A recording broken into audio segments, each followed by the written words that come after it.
જય સિયારામ, જય સિયારામ. તો પ્રભુના નામનો મહિમા તુલસીદાસજીએ બાલકાંડમાં કથાના ક્રમમાં વર્ણવ્યો.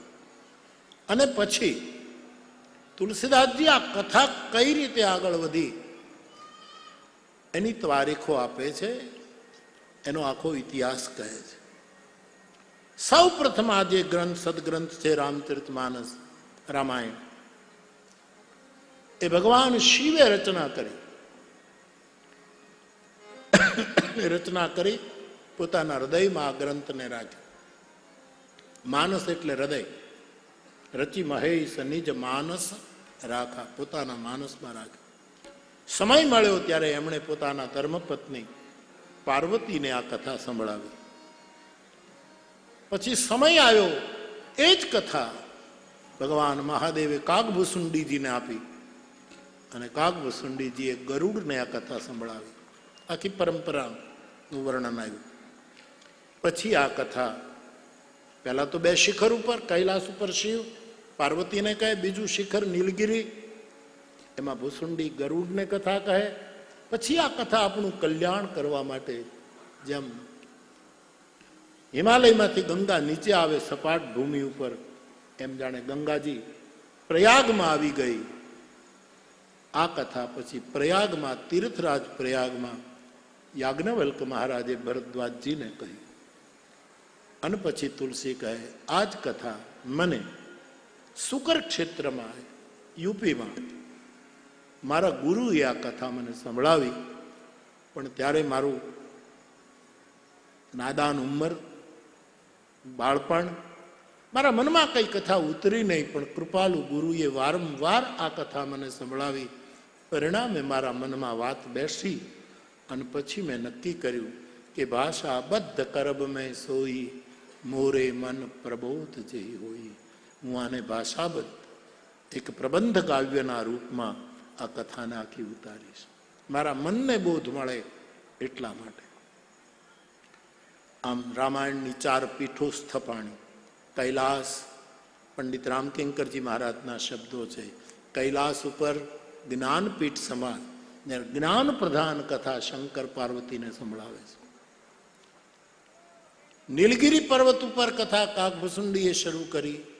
એ ઉપાસના, ઉપાસનાની સાધનાની રીતો બતાવી ત્યાં, કે કયા વૃક્ષની નીચે કઈ રીતની સાધના કરવાથી સાધક પરમ તત્વને પામી શકે. એ છે ઉપાસનાનું પીઠ. ત્રીજી પીઠ કર્મ પીઠ, જ્યાં ગંગા યમુના અને સરસ્વતીનો પ્રવાહ નિરંતર વહે છે, કર્મ ચાલ્યા જ કરે છે.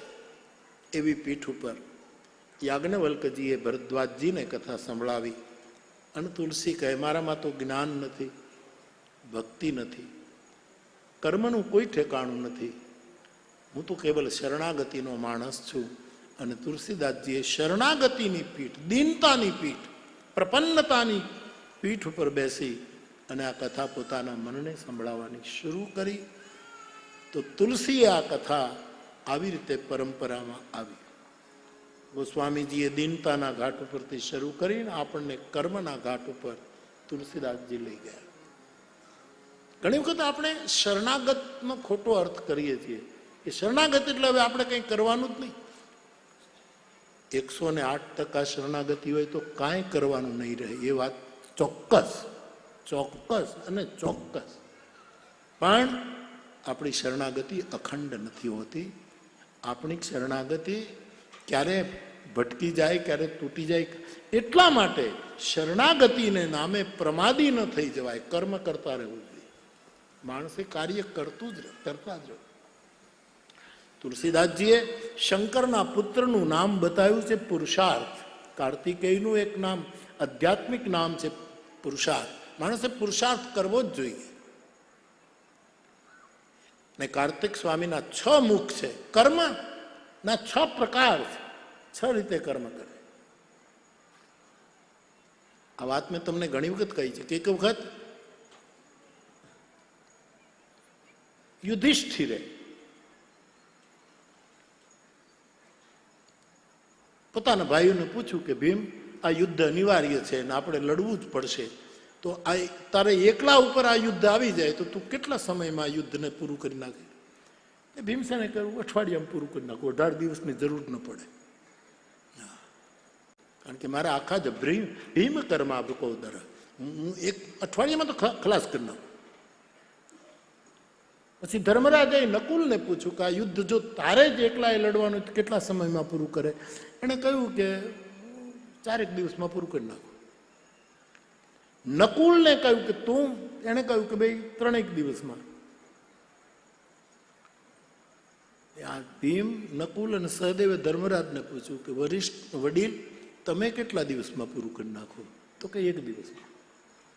પછી પાછા એ બધાએ ચારેય ભેગા થઈને અર્જુનને પૂછ્યું કે આ યુદ્ધ તારે એકલાને લડવાનું આવે તો બોલે નિમિષ, આંખના પલકારામાં પૂરી કરી દો. પાપણો આમ ખુલે ને બંધ થાય એટલામાં તો આનું પરિણામ આવી જાય સાહેબ, એમ કરી નાખો. ચારે ભાઈઓને શંકા પડી કે આ તો અતિશયોક્તિ છે, આ તો અર્થવાદ છે, આમ થાય જ નહીં. એ ચારેય જણા અર્જુન સહિત ભગવાન કૃષ્ણ પાસે ગયા અને કૃષ્ણ ભગવાનને કીધું કે આ યુદ્ધ જો આવે તો એક કહે છે 8 દિવસમાં પૂરું કરવું, એક કહે 4 દિવસમાં, એક કહે આટલા દિવસમાં. અને અર્જુનને પૂછ્યું હતું કે નિમિષ માત્ર થઈ શકે ભગવાન? ભગવાન કૃષ્ણએ કહ્યું થઈ શકે. કઈ રીતે? કે જે નિમિત્ત માત્ર બનીને લડશે એ નિમિષ માત્રમાં પૂરું કરી નાખશે. ત્યાંથી કર્મનો એક સિદ્ધાંત ઉભો થયો, માણસે નિમિત્ત બનવાનું છે, કરાવનારો કોક બીજો છે. હું બહુ જ આટલા વર્ષોના અનુભવ પછીથી મારી ગુણાતીત શ્રદ્ધાથી કહી શકું કે આ કથાનો પ્રવાહ આ દિવસોમાં લાઠીમાં આવવાનો જ હતો. ધન્ય છે આ શંકર પરિવાર, એને લાભ મળી એ વસ્તુ પાકી છે. આ વર્ષોના અનુભવ, કથા અકસ્માત નથી. કથાના યોગ, લગ્ન, ગ્રહવાર, તિથિ નક્કી હોય છે. પહેલા હું કથા નક્કી કરતો, આ હવે અસ્તિત્વ નક્કી કરે છે કે હવે તારે અહીંયા કથા કરવાની, હવે અહીંયા. આટલો ફરક પડી ગયો. પણ ધન્ય છે ઘનશ્યામભાઈનો એનો પરિવાર. ઘણી વખત અમે નક્કી કરીએ નથી બંધ રહેતી કથા. લો એવાય મારા 4-5 અનુભવ છે કે કથા નક્કી કરી હોય ભાઈ હવે આમ ત્યાં તો ક્યારેક બંધ પણ રહે. માણસ શું કરે? અસ્તિત્વને કથા સાંભળવાની ભૂખ જાગે સાહેબ. એના જેટલા સૂત્ર છે અભયથી લઈને સાહેબ, એ તમારે બધા જ જો જીવનમાં ઈમાનદારીપૂર્વક ઉતારવા હોય તો રામાયણ પકડો, એક પછી એક તમારામાં આવશે. આ પકડો એટલે અભયમ, કોઈનો ડર ન રહે. તમે રામાયણ પકડો એટલે. આ હું નથી કહેતો, તુલસીએ લખ્યું છે ઓલરેડી. સદગુણ સુરગન અંબ અદિતિ છે. દૈવી ગુણોની જનેતા રામકથા છે. સદગુણ સુરગન, દેવતાઓની માં અદિતિ, એમ દૈવી સંપદા જો મારા તમારામાં પ્રગટાવી હોય તો એની માં આ રામકથા છે. સદગુણ સુરગન અંબ અદિતિ સી રઘુપતિ પ્રેમ પ્રેમ પરમિતિ સી તુલસી કહે. 16મા અધ્યાયના બધા જ લક્ષણો સાહેબ માણસમાં એની મેળાએ પછી એક અવતાર, કારણ કે માં છે.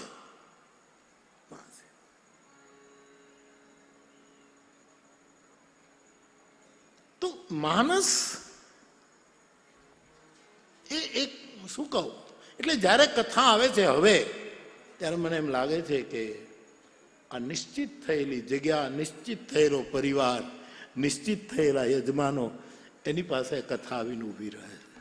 અને હું તો નક્કી હોવું જ ને, બધું પછી ભેગું થાય છે સાહેબ. તો સાહેબ પુરુષાર્થના 6 મુખ છે, નિમિત્ત બનીને જે કરશે. અમારે સતત લખ્યું નિમિત્ત શંકર પરિવાર, નિમિત્ત શંકર પરિવાર. તો કર્મ કરવાનું, શરણાગતિના નામ ઉપર પ્રમાદી. આપણે ત્યાં શાસ્ત્રોએ કહ્યું કે પ્રમાદ એ તો મૃત્યુ છે. માણસ જો આપણાથી કાંઈ થાય ને હું કાંઈ ન કરી શકું ને આટલું ખોટ ગઈ ને હવે ધંધો મૂકી દેવું, આવું ન કરાય. Will find a way. આગળ વધો, આગળ વધો, આગળ વધો. સફળતા ન મળે ત્યાં સુધી છોડવું નહીં, પણ મોટામાં મોટું બળ હરિકૃપા એની સાથે રાખો. આ છોકરો મને પૂછતો હતો કે બાપુ પ્રારબ્ધ, મેં એને 3 જ વસ્તુ કીધી કે ભાઈ પ્રારબ્ધનું પણ એક ઠેકાણું છે. પ્રારબ્ધ બહુ જ મોટું કામ કરે, પણ એની સાથે આપણો પુરુષાર્થ પણ જોઈએ. પુરુષાર્થ અને પ્રારબ્ધ પણ બેય ન ચાલે સાહેબ, જો કોઈની પરમ કૃપા ન હોય તો. આ 3 ભેગા થાય પછી નાઈ લેવું ત્રિવેણીમાં થાય, પછી સફળતા જ છે. તો જે કર્મ કરવાનું એ છોડવાનું નહીં. ગીતાએ તો એમ કહ્યું કે એક ક્ષણ બી તમે ના પાડો તો એક ક્ષણ પણ કર્મ વગર ન રહી શકો. કર્મ કરે. બહુ જવાબદારી સાથે બોલું છું કે માણસ ભગવદ્ ગીતાના દૈવી સંપદ યોગના જેટલા લક્ષણો ભગવાન યોગેશ્વરે, એની જનની રામકથા છે. આમાંથી સત્વશુદ્ધિ આવે. આત્મના પ્રતિકૂલન, મારા આત્માને જે ન ગમે, પરેશાન ન સમાચરે, એ બીજાની સાથે એનું વર્તન ન કરવાનું. કામનામાં હિંસા આવી ગઈ અને મોક્ષમાં પણ હિંસા. ઘણા મુક્તિ માર્ગી છે, ભક્તિ માર્ગની નિંદા કરે, હિંસા શરૂ કરી. વસ્તુ છે, તમે ખીચ કરતા બંધ થઈ જાઓ, અક્રોધ આમાંથી આવશે, ક્રોધ ભરવાનું બંધ થઈ જશે. ભગવદ્ ગીતા સંભળાવે. આ કૃષ્ણને છે ને, અર્જુન, ભગવાન કૃષ્ણએ અર્જુનને ખાલી યુદ્ધમાં જ નિમિત્ત નથી બનાવ્યો, આવા કેટલાય સૂત્ર માટે પણ નિમિત્ત બનાવ્યો છે. એ યુદ્ધની વાત મૂકી દો, આવા અનેક સૂત્રો આપણા જીવનના સંઘર્ષમાં કેટલી જગ્યાએ અર્જુન નિમિત્ત બન્યો છે. માટે અર્જુન કહે છે, જે નિમિત્ત માત્ર હશે એ નિમિષ માત્રમાં કામ કરી નાખશે. આ શક્ય છે. બહુ નિમિત્ત બન્યો છે. તો બાપ ક્યારેક વળી એની ચર્ચા, 4 કેટલા જોડકા છે અને એમાં અહિંસા હોવી જ જોઈએ. તો મારો કહેવાનો અર્થ એ બધાની જનની રામકથા છે. આમાંથી આપણને મળે છે આ બધું. તો મારે મૂળ કહેવું છે કે શરણાગતિનો અર્થ કર્મ વિમુખતા નથી. નહીં, એ તો બધું હું તો શરણાગત છું. 108% શરણાગતિ હશે તો ચોક્કસ કોઈ પરમ તત્વ આપણો બેડો પાર કરશે. પણ નહીતર આપણે કંઈક કરવું જોઈએ સાહેબ. આપણે આ મને હજી આટલું દુનિયામાં ફેર્યા રામાયણ ગજાન શનમુખ.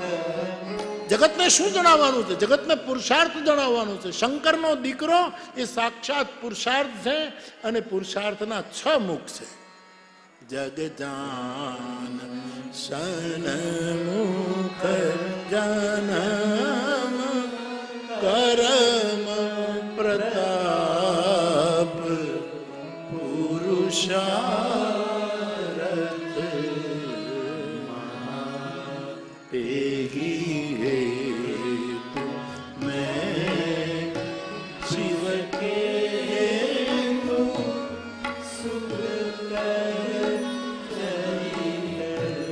સંક્ષેપ જગજાન સન્મુખ જન પરમ પ્રતાપ પુરુષાર્થ. તો તુલસીદાસજીએ શરણાગતિની પીઠ ઉપરથી કથાનો આરંભ કર્યો અને મને તમને પ્રયાગ એટલે કે કર્મ તરફ પ્રેરિત કર્યા કે પ્રમાદી ન બનો. અને પ્રયાગની ભૂમિ ઉપર કુંભ મેળો પૂરો થયો. યાજ્ઞવલ્ક નામના પરમ વિવેકી મહાપુરુષ, આંતરબાહ્ય સમૃદ્ધ, એ ભરદ્વાજ નામના ઋષિના આશ્રમમાં કલ્પવાસ કરવા માટે 1 મહિનો રોકાયા. કલ્પવાસ પૂરો થયો. બધા મહાત્માઓ જ્યાં રોકાયા હતા ત્યાંથી બધા વિદાય લેવા માંડ્યા પોતપોતાના આશ્રમો તરફ. અને યાજ્ઞવલ્કજીએ ભરદ્વાજ પાસે વિદાય માંગી ત્યારે ભરદ્વાજજી એના ચરણ પકડીને કહ્યું, મહારાજ આપ ન જાઓ. બોલે, ભરદ્વાજજી હું 1 મહિનાથી આપને ત્યાં આતિથ્ય ભોગવું છું, હવે હું પણ જાઉં. બોલે, નહીં મહારાજ. બોલે, બધાને વિદાય આપી એમ મને પણ વિદાય આપો. કે નહીં પ્રભુ, આપને નહીં આપો. કારણ નાથ એક સંસાર સંશય બળમો રે કરગત વેદ તત્વ સબનો રે કરગત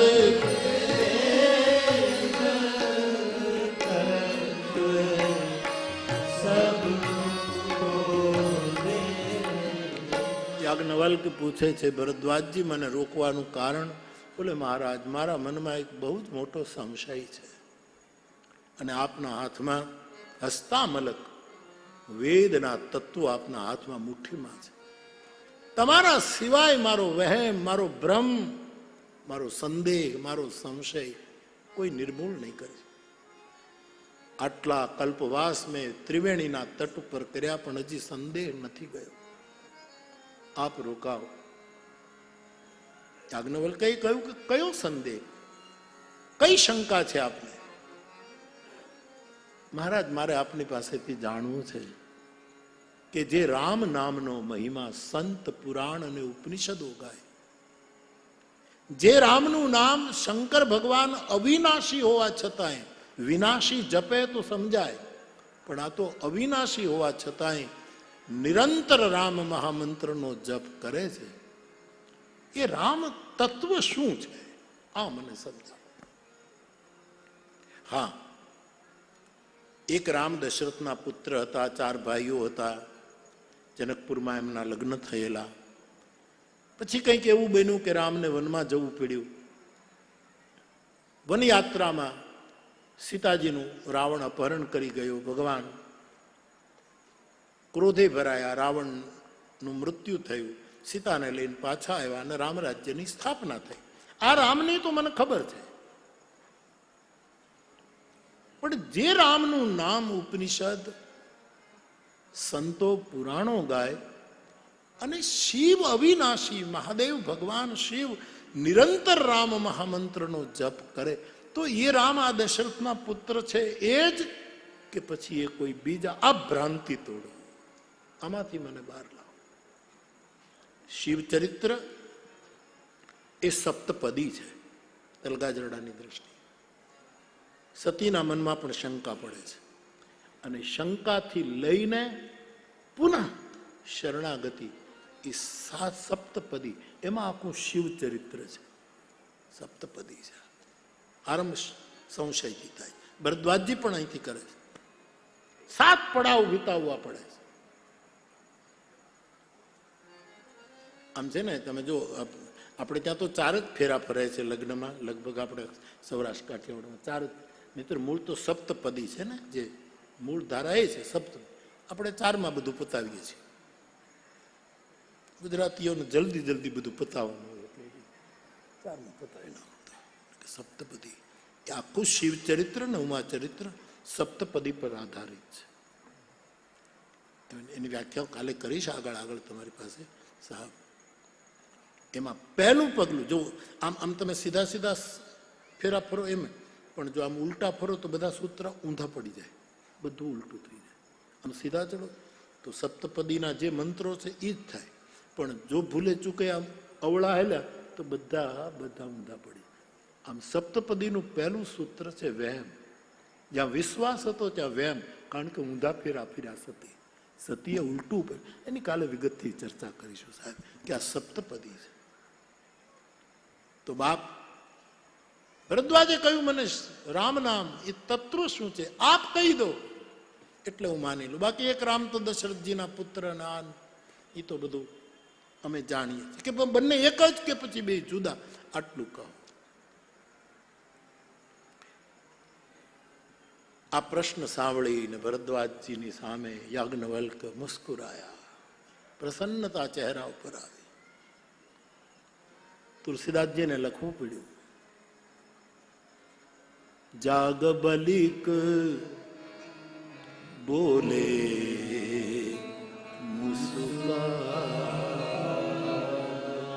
યાજ્ઞવલ્ક મુસ્કુરાયા અને બોલ્યા. નહીતર આટલા પ્રશ્નો રામનું આમ રામ તત્વ વિશે આવું બોલે તો કોઈને ગુસ્સો આવી જાય કે તમે શું પૂછો છો મહાત્મા થઈને, પણ મુસ્કુરાયા, જિજ્ઞાસુની કદર કરી. હા, આના આધારે હું હંમેશા કહું, વક્તા છે ને મુસ્કુરાતો હોવો જોઈએ.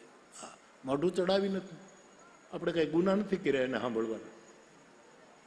3 કલાક મોઢું ચડાવી નહીં, મુસ્કુરાતો, પ્રસન્ન ચિત્તો, પ્રસન્ન ચેતા. જગતગુરુ શંકરાચાર્ય ભગવાને એમ કહ્યું છે કે પ્રસન્ન ચિત્ત એ પરમાત્માની પ્રાપ્તિનો દરવાજો છે. જે માણસ પ્રસન્ન ચિત્ત રહે, આવું લખ્યું છે શંકરાચાર્ય. પ્રસન્ન રહેવું. તો બાપ જાગબલિક બોલે મુસ્કા તુમ વિદિત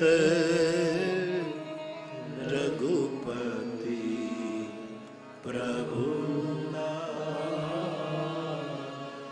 મુસ્કુરાયા બોલ્યા કે ભરદ્વાજજી, તમને રઘુપતિના પ્રભાવની અને સ્વભાવની બંનેની ખબર છે, પણ તમારે મારા મુખેથી એના પ્રભાવ વિશે અને એના સ્વભાવ વિશે વારંવાર સાંભળવું છે.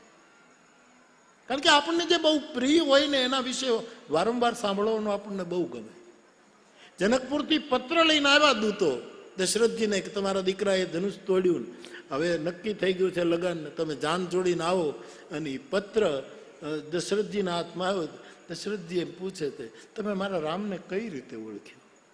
તો ઓલા દૂતો કહે કે સૂરજને જોવા માટે દીવો ન પ્રગટાવવો જોઈએ. તો કે તમે એને બરાબર ઓળખ્યા? હા, તો એને બરાબર ઓળખ્યા હોય તો એનો સ્વભાવ કેવો છે? આવા દશરથજી, કારણ કે જેના ઉપર આપણને વાલ છે એના વિશે સાંભળવાની અતિ રુચિ પેદા થાય. હજી તમે કહો, હજી તમે કહો, હજી તમે કહો, આવું બોલે. અને એ પત્ર જ્યારે રાણીઓ પાસે ગઈ ત્યારે તો એકાબીજાની છીના ઝપટી થઈ. કઈ લઈને પત્ર છાતીએ લગાડે, એની પાસેથી સુમિત્રા. આ પ્રેમને કારણે બધા હૃદયે લગાડે. આવું બધું માનસમાં લખ્યું છે.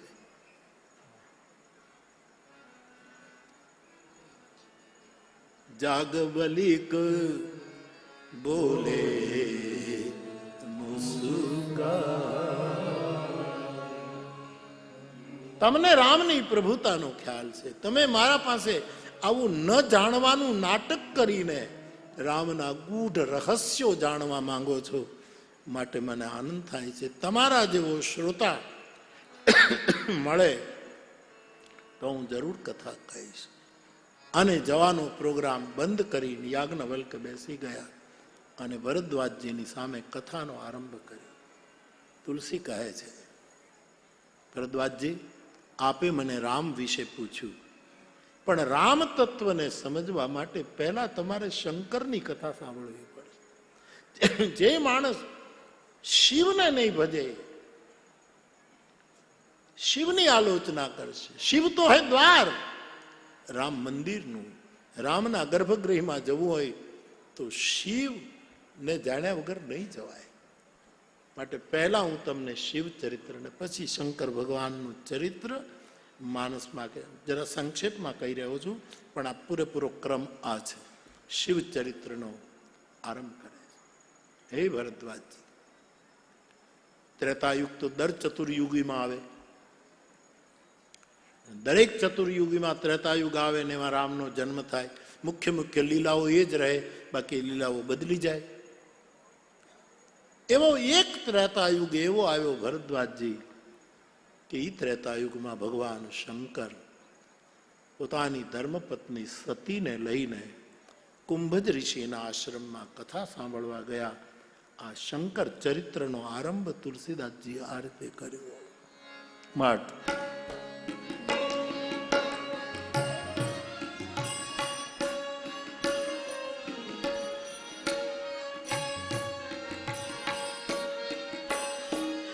એ